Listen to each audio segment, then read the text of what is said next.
Welcome to the second episode of the High Jinks Podcast. I'm sitting here with Phil Aubrey, also known as Philly from now 92 CITI FM. Hi, Philly. Hey, hello. Thanks for having me. No problem. Yeah. Glad to have you. It's exciting. So what I first want to get into is the move from radio to TV. I just want to know how you're feeling about that. Sucks. I hate it. I hate every second of it. You do. I have to wear makeup. Did you?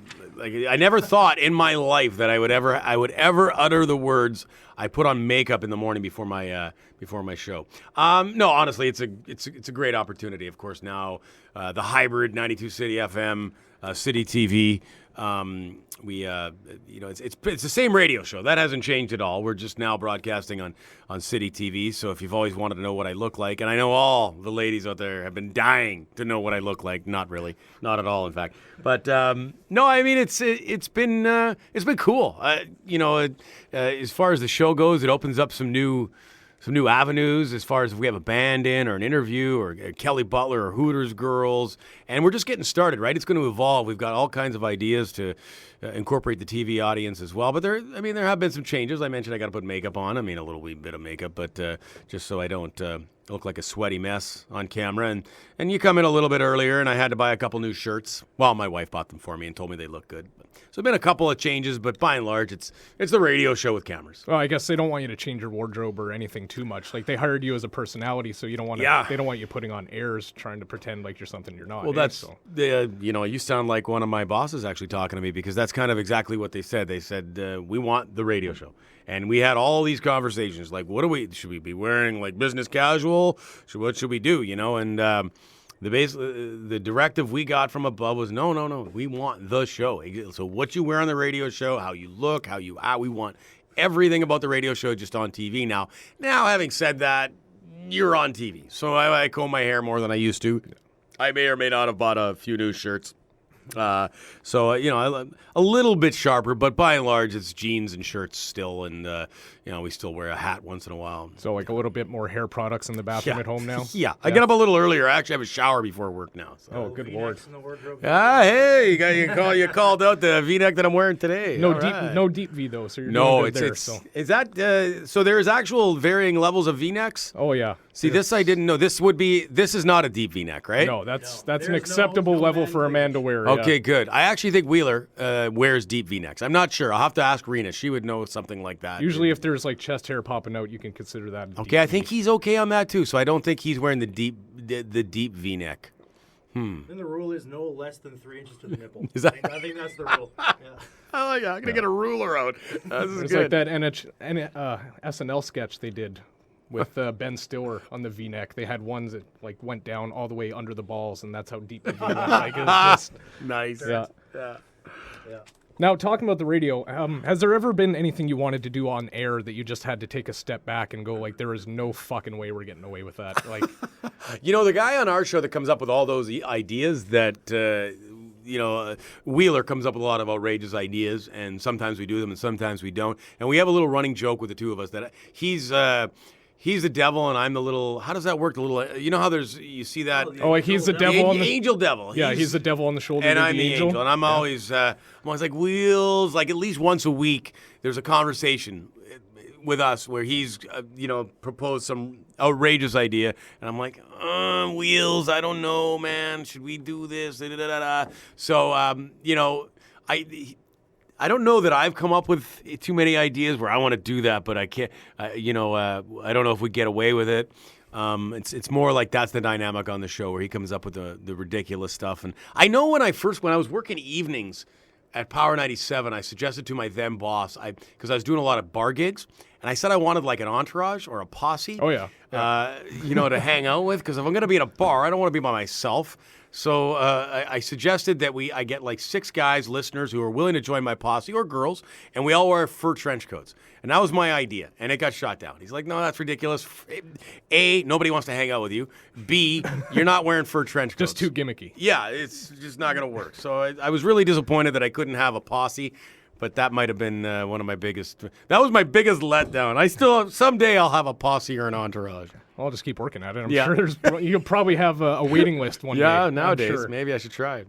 Now, with the news this morning, I saw your tweet, AC/DC's tour schedule and Winnipeg not being on that schedule. What saw the big, fuck? yeah, I saw Hey, the let's big, just let out a giant what the fuck, because that's what all of Manitoba's thinking right now. Because I was asking my audience like some questions to ask you. One question a guy wanted to know was, who's your favorite band and why is it AC/DC? So I know that this must be like a just giant kick in the nuts to you. I love AC/DC. My favorite band's Black Sabbath, though. I absolutely. That's an excellent choice. I adore Sabbath. I went to see them.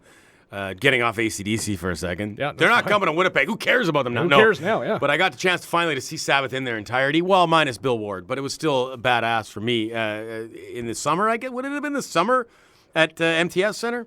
I think so. It was, Like, it was such a religious experience for me. You think I'd remember? It was NHL playoffs, and the Habs were playing the Lightning. so early summer, yeah. So it would have been early. Yeah, it would have been early summer, late spring. Yeah. Amazing how everything I associate with what time of year, where the hockey season is. Anyhow, what was my point? Oh, yeah, I got a chance to see Sabbath finally. And Howard Manshine, you know Howard Manshine. Yeah. Legend. He's been around for years in radio. He's in the Radio Hall of Fame. So I told him, I'm like, H, I'm so excited to see Sabbath. And he goes, are you going to the show, Howard? And he says to me, Phil, and I can't do a Howard impression. Wheeler I don't think anybody can do a Wheeler Howard. does a great Does he? Howard impression. I wish he was here for this. But I said to him, or Howard said to me, Phil, I saw Sabbath in 1962 at the concert hall. I don't need to see them tonight at MTS Center. I'm just like, oh, man, 1962 I am not worthy, Howard. Yeah, Like, it's no a way of wonder- looking at it. He saw them at their peak. Why would Right, you want why to would see he them now go when see they're them now? on walkers on stage trying to get across? That's right. But back to AC/DC. I'm super disappointed. What am I here? What was the reasoning? Oh, yeah, the reasoning I've heard from different sources on AC/DC not coming here is that AC/DC is thinking about adding a second show to Toronto or something along those lines, and it won't. I mean, I can't, but that sounds like a weak excuse. Yeah. If they want to come here, they'll come here. They're going to Moncton. They're going to Quebec City. Why on earth wouldn't they? So are they completely skipping the prairies, or do they have a show in Regina? I didn't see any Saskatchewan. Now, that would make us all blaze and piss and mad here in Manitoba if they skipped us and they're going to do. So, I mean, I'm still holding out hope that they add on one of their legs, they add a Winnipeg. So game. right now Come it just on. seems like they're skipping like from Toronto all the way to Edmonton, like just No, they've got Edmonton, Vancouver, no Calgary that I saw on the list. If off the top of my head, I saw Moncton, Toronto, Edmonton, Vancouver, Quebec City. It's weird. Like, what the hell? What's with no Winnipeg? Well, a good filler. If they are missing Winnipeg here, if you want to get a little bit of taste of AC/DC, you can always go down to Transcona at the Spike. Every Saturday they got a cover band. Do they really? Just close your How do eyes. I not It's know them. that? It's them. I'm from Transco, and I should know these things. That's awesome. So am I. I didn't know that. Really? Yeah. Oh, Spike every Saturday. That's not a promo at all for the Spike, because you really shouldn't be there. But if you are going, Hey, I'll You tell know what? I'm looking for sponsors. If the Spike wants to sponsor this, hey, Be a great give sponsor. me a call. If you're single and you're not going to the Spike, I mean, you're missing out. and you're because it's between the great. ages of 18 and 60, Yeah. that's the place That's to go. I work around the corner from the Spike. I get a lot of the regular customers. Where do you in. work around the corner from the Spike? I work at East End Meats. Oh, wow. Yeah. I think I go there sometimes. Have you ever seen me in there? Like, isn't no, it right across the street from Pizza Hotline? Yeah, right. Yeah, across I the go street. there all Yeah, the time. So yeah. I'm going to see you eventually. Yeah, right. Well, right now I'm only working Friday, Saturday, Sunday. Oh, but okay. I was full time working every day but Mondays. So Nice coarse ham garlic sausage in there. Yeah, damn good. All right, we're off topic. Sorry. no, that's fine. Yeah. I do have a few questions from my audience Sure. they wanted to ask you. So we're going to go back to kind of the radio business on this. So first question is from Pi OBK. When or if you plan to make the transition into a more sports-oriented role? When they fire me off of rock radio, I would love to. I'd love to do sports radio someday. That's what the question was, right? Would I ever go to sports radio? If you would. If rock radio dries up, I look at our show right now with myself, Wheeler, and Rena, and I think I hope we can do this for another 10 years. I mean, I hope so. We'll do it as long as we can because we got a fun show. We all enjoy being around each other. It does, knock on wood, our ratings are good. So I'm going to keep doing this as long as I can. And then, God willing, someday I would love to transition into sports radio. That's kind of been one of my goals ever since I had a couple of goals when I first started. It was get on morning radio in Winnipeg, and been lucky enough to see that goal happen. And now I would like to do some sports radio at some point in my career, like a talk show or something would be neat. Well, yeah. Now working for Rogers, if they were to bring like a Sportsnet kind of show into Winnipeg, man. do you think you'd be chomping at the bit for that, or? Well, again, it would take a lot to get me to leave my current job, but that would be nice. More options are always good for us radio guys, right? So Like even doing it on the side? And that's a good way to put it. I never really thought of the side thing, but that would be cool. Do some sports talk radio on the side. I'd love that. Yeah, man. All right. But someday, I mean, I think I could see myself doing it someday for sure. Or not immediate future, but Yeah, down the road. Down the road, yeah. Okay. Now, he also asked, now I thought this was a good question. How do you deal with negative feedback from listeners about your show? Oh, wow. You tell them to eat shit and hang up on them. That's what we do a lot of times at our show. No, there was a time, I'll admit, and when it bothered me a lot more than it does now. You sort of have to realize that the more exposure your show gets and the longer you've been around, the more fans you get, the more people who, I don't like calling them fans, because we're just regular people. So listeners, the more loyal listeners you get, the more you're also going to get people who don't like you, detractors, hate, right? So there's always going to be. Yeah. Right. And I look at Twitter's a great way to see how other celebrities deal with hate. And everybody gets it if you're in the media or, like you look at guys like Peter King, who writes for Sports Illustrated, well-known writer. He gets hate, and he always retweets them. Oh, yeah. And I think you got to realize that, hey, they're listening, number one. And two, you've evoked some passion out of them. So I feel like, I'm doing my job. And they're promoting you, too. That's right. And so they've taken the time to, A, listen to the show, B, form an opinion, and C, then type out some anger towards you. Or, I don't mind.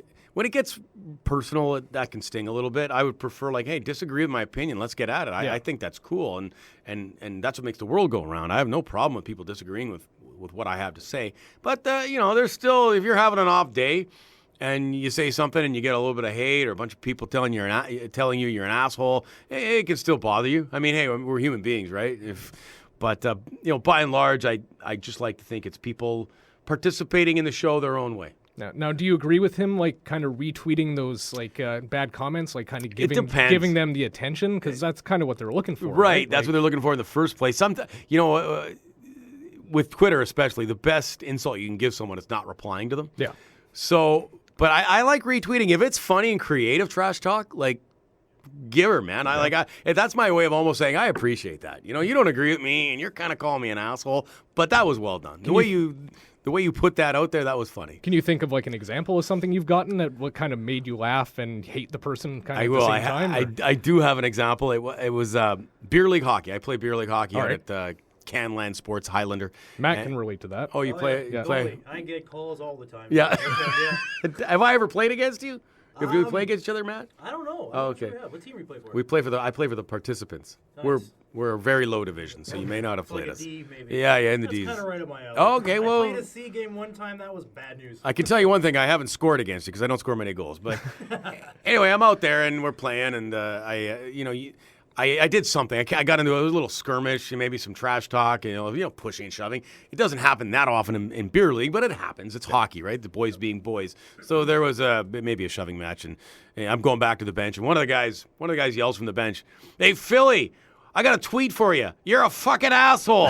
And I'm like, I turned around and looked at the guy and I said, "That's good, man. That's good." Because I'm very active on Twitter, and they're obviously taking a poke at that, and at the same time telling me I was being a dick. So I couldn't help but laugh at that. Oh, yeah, you have to. Yeah, it's kind of one of the laugh or cry or right. Yeah. Well played.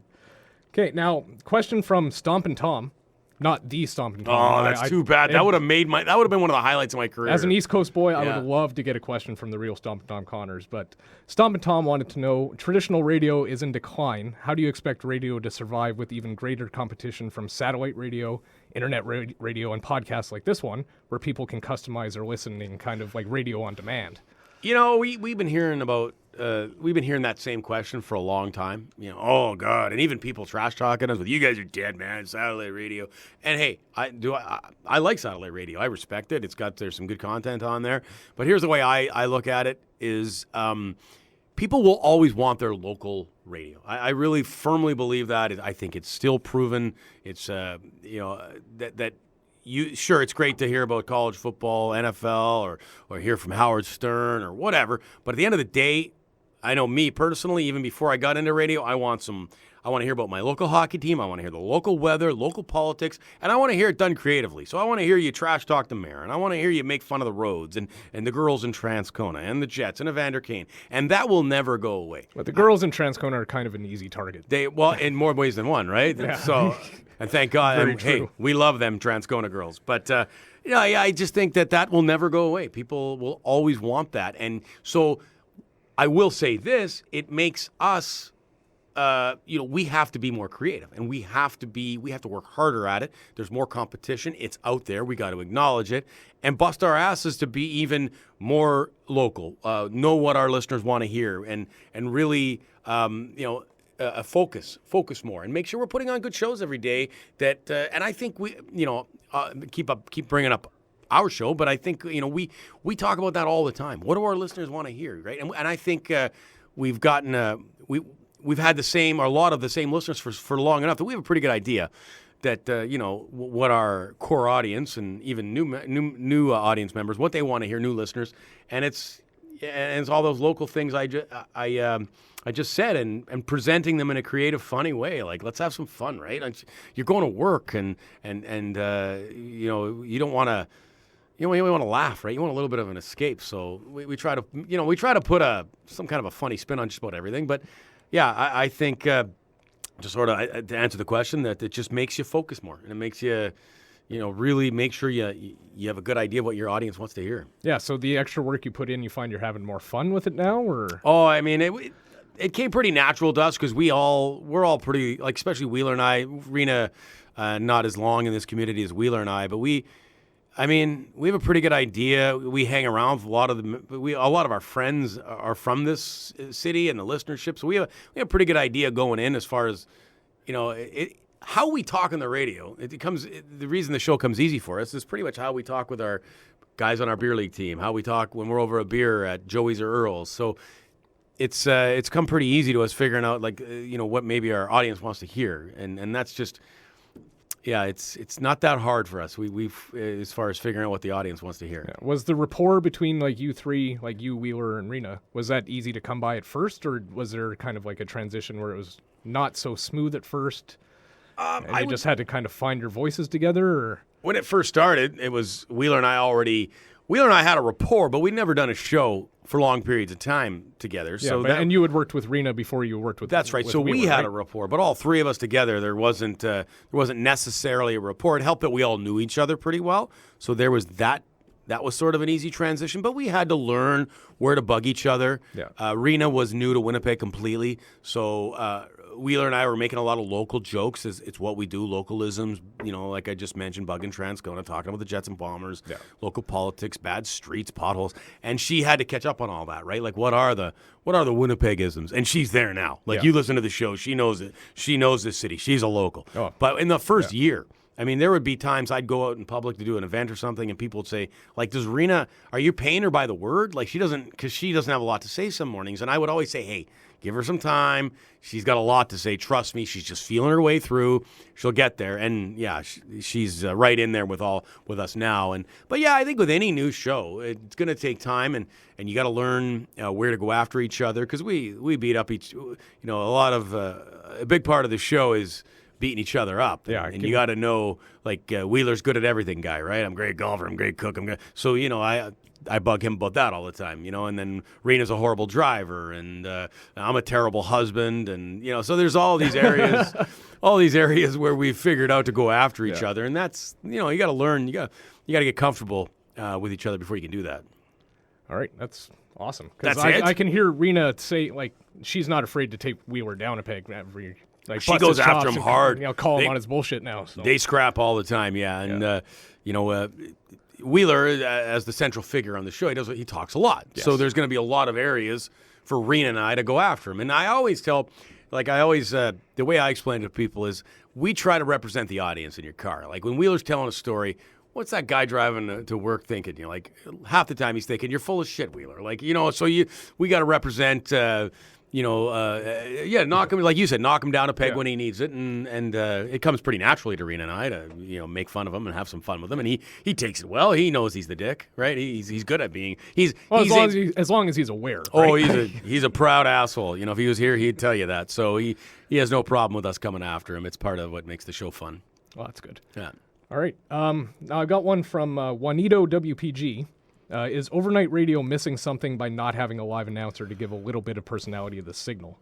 Even a nationally syndicated program like the old Overnight that Andy Frost hosted via the Rock Radio Network would be great. We could even, take it a step further. Like some stations, including the one the one I work for, don't even have a live midday person, right? There's some stations that have gone voice tracking almost everything except for your drive show and the morning show. Your morning show. So absolutely, absolutely. I think it is. I want more live voices everywhere. When I broke into radio, I was lucky. We had live overnights. Chrissy Troy was doing overnights at Power 97 when I first started.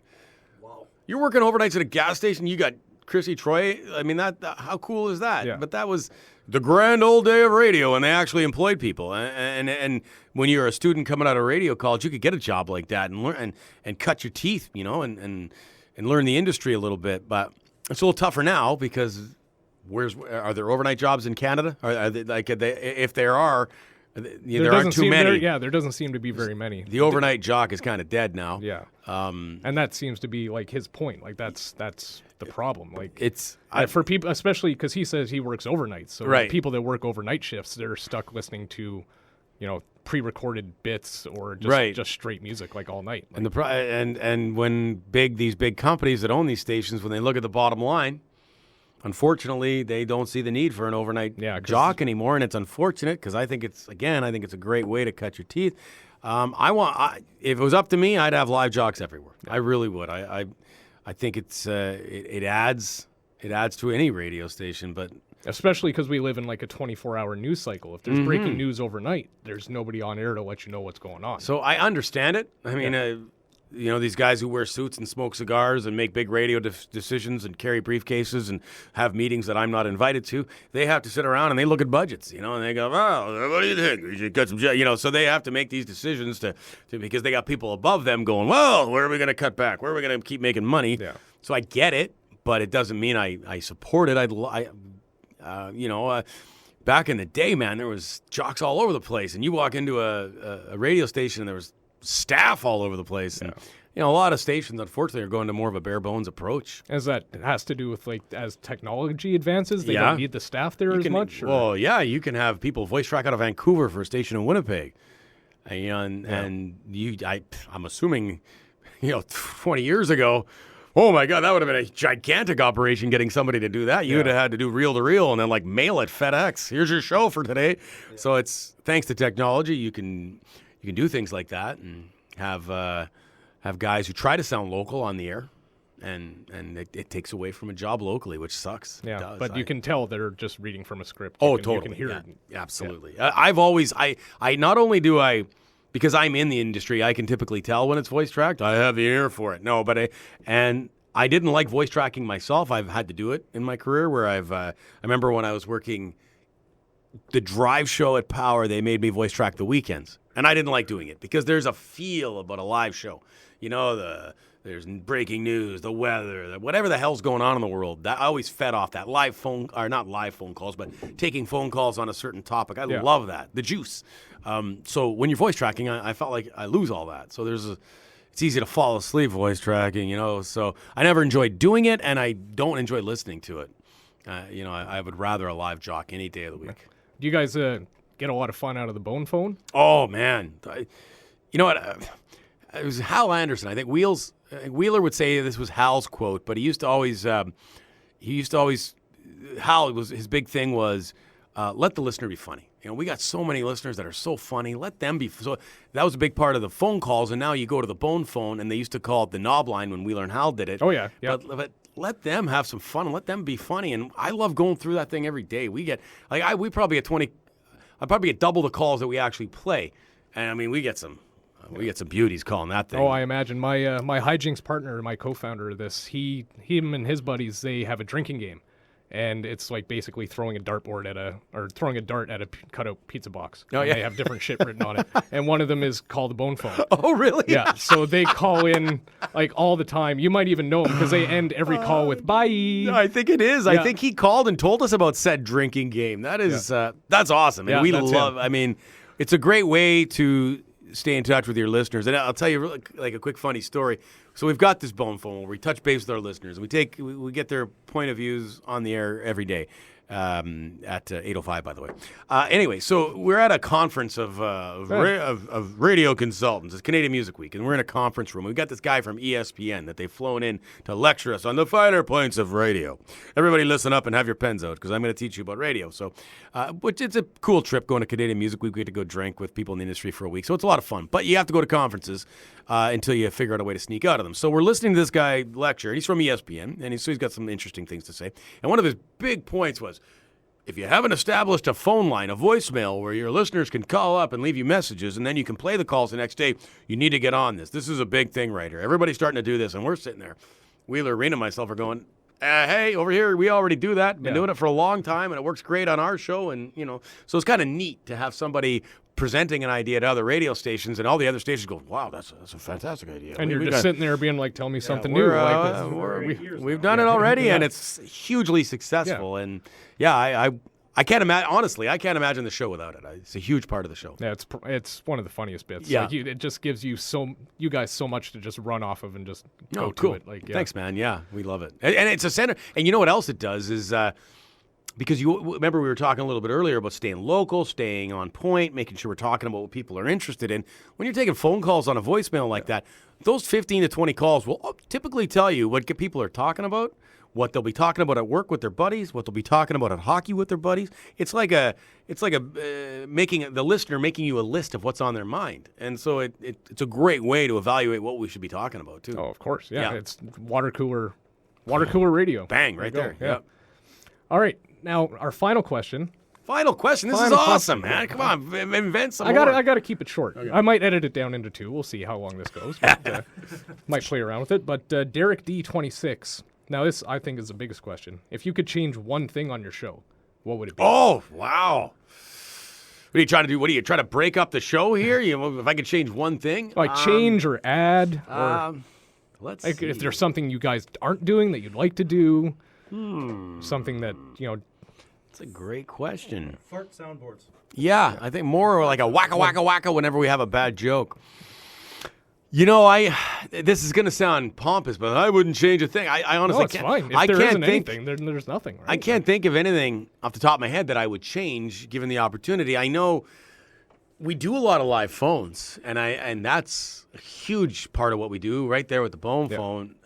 Whereas most shows, I would say the vast majority of shows in Canada go live or go pre-recorded calls for good reason. You don't want swears on the air. Yeah, you never know what a live caller is going to say on the air, right? But with us, with the show doing as well as it's done, we've given ourselves enough rope where we can take chances with live phones. And now so that's how it started, and now it's become a staple on our show, the train wreck that is live phones. Yeah. And we don't do it maybe as much as I'd like, just because maybe it doesn't present itself as much. But I'd love to do more live phones. I love chatting with our listeners. I think they're, as I said earlier, I think they're the funniest people on our show, the listeners. So are you really interesting to me actually, the live? I didn't know. I thought everything was pre-recorded. Oh, no. Just for that reasoning, like my cousin, he's also on a local station here in the city, and everything's pre-recorded. They hash. Well, give him a plug. Who's your cousin? Maybe I know him. Brody Jackson. Actually. I don't know Brody as well as Wheeler. Wheeler knows Brody really well, but I know Brody. They Yeah. go golfing together. Yeah. I hear Cool. all the stories. Yeah. Well, Brody would have a little bit more because of who we are. We can take chances. Different demographics. Yeah, we're supposed to be a total train wreck our show. That's who we are. So yeah, live phones. Let's do it, right? Yeah. So whereas he's under, he would have a little bit more, be a little more restricted there. So but all our calls are live, which is some mornings is like we go to.